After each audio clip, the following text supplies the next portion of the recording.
Assalamualaikum warahmatullahi wabarakatuh, sahabat Joyo di Explorer Channel. Oke, sahabat semuanya, pada beberapa kesempatan yang lalu kita udah membahas tentang otomotif, kemajuan dunia otomotif.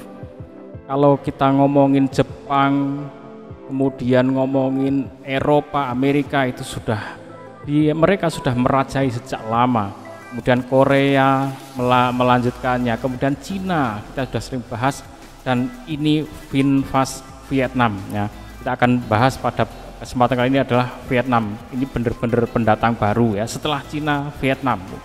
Dan ini luar biasa karena setelah dia rilis VinFast ini di Indonesia, dia nggak main-main, lanjut ke meluncurkan taksi di Indonesia. Oke, kita simak informasinya. Taksi online milik Vietnam Sun SM resmi mengaspal di Jakarta. Sun SM merupakan pendatang baru di sektor taksi online di Indonesia yang menyuguhkan pengalaman transportasi bintang 5 yang berbeda dengan mengusung kendaraan listrik sebagai armada utamanya. Taksi online ini sepenuhnya beroperasi di Indonesia setelah diluncurkan pada tanggal 18 Desember 2024.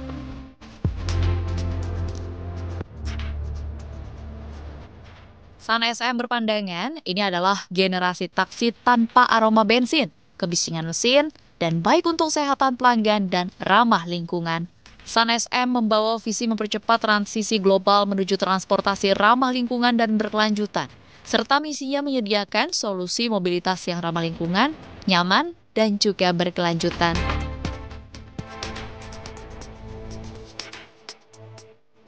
Bagi Sun SM, pengalihan armada taksi konvensional menjadi taksi listrik dapat mengurangi emisi dan meningkatkan kualitas udara di Jakarta. Dampak positif taksi listrik ini telah ditunjukkan oleh berbagai kota di dunia. Sebagai ibu kota yang penuh aktivitas, Jakarta bukanlah kota yang asing terhadap polusi udara. Setiap tahunnya, saat musim kemarau tiba, kabut abu-abu menyelimuti kota ini seperti tamu yang tak diundang, mengganggu kehidupan sehari-hari masyarakat dan menyelimuti cakrawala.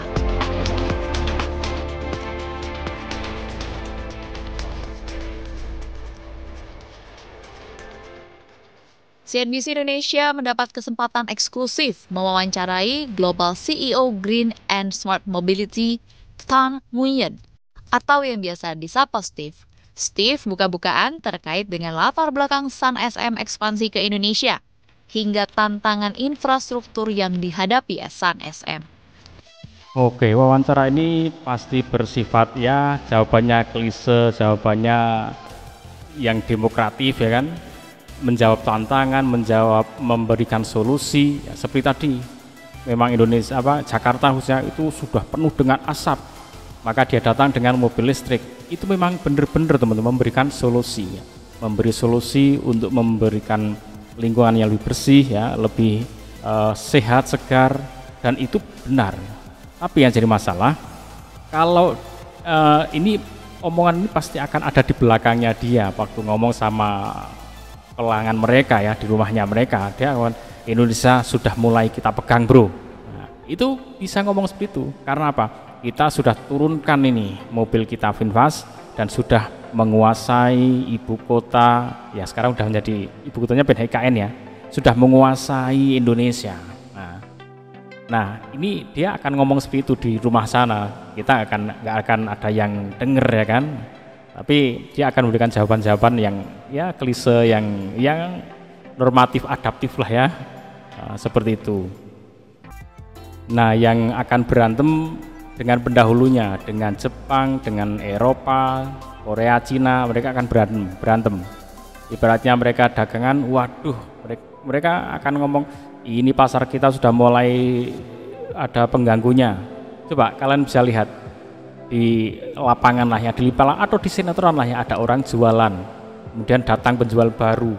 Seperti apa mereka di sinetron itu? Apa berantemnya sampai menjegal sana sini, sampai memberikan ancaman, memberikan teror, memberikan apapun supaya jualannya gagal. Nah itu mereka akan berantem seperti itu, dengan bersaing harga, dengan memberikan apapun ya supaya mereka bersaing meraih kita meraih kita sebagai pembeli ya. Nah, kita sebagai pembeli ya enjoy saja.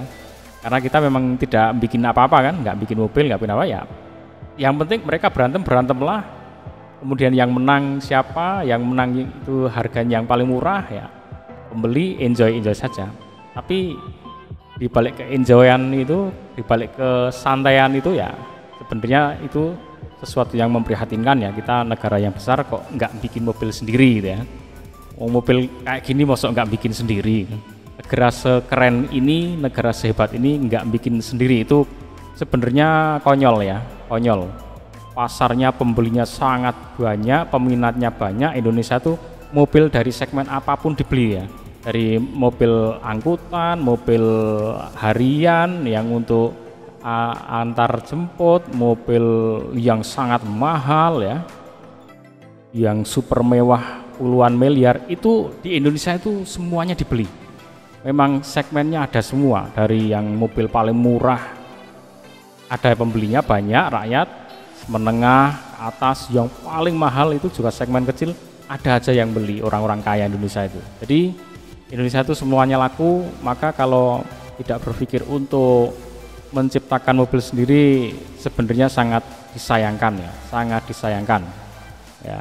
Dan ini kita punya pasar yang sangat luas. Nah ini sudah dibuktikan ya, Vietnam udah masuk naruh taksi ya. Padahal Vietnam itu kalau dibanding kita, masa sih keren Vietnam? Saya nggak percaya kalau Vietnam itu lebih keren dari Indonesia. Tapi fakta mereka lebih keren karena mereka sudah meluncurkan mobil ya, mobil aja masuk ke Indonesia.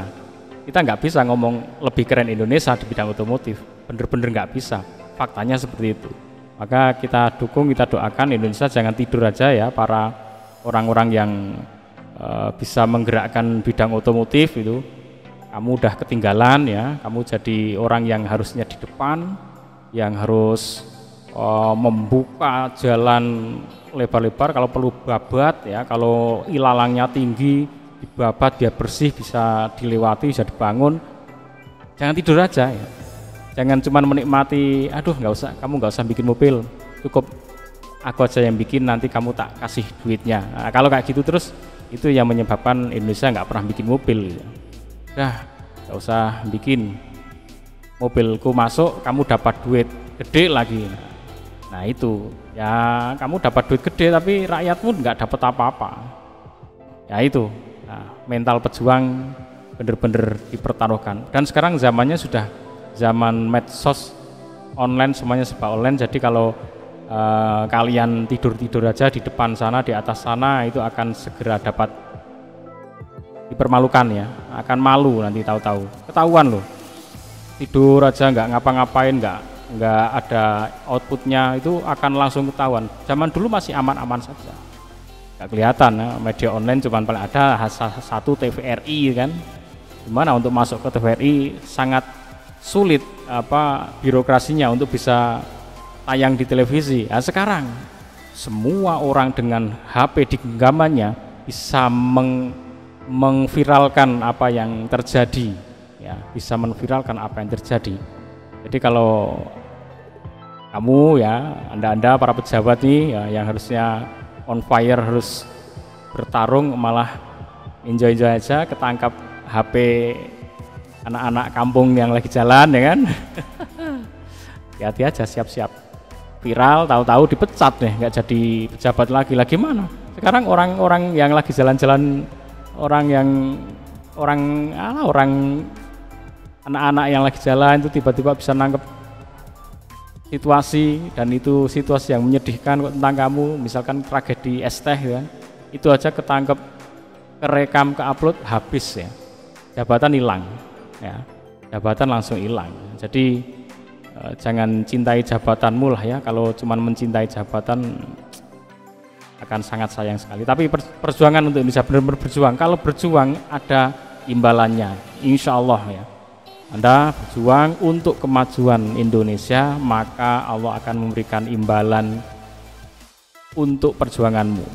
Nggak usah mengharapkan rakyatmu memberi imbalan ya. Rakyat itu sudah selalu mendukung, membayar pajak apapun itu sudah mendukung.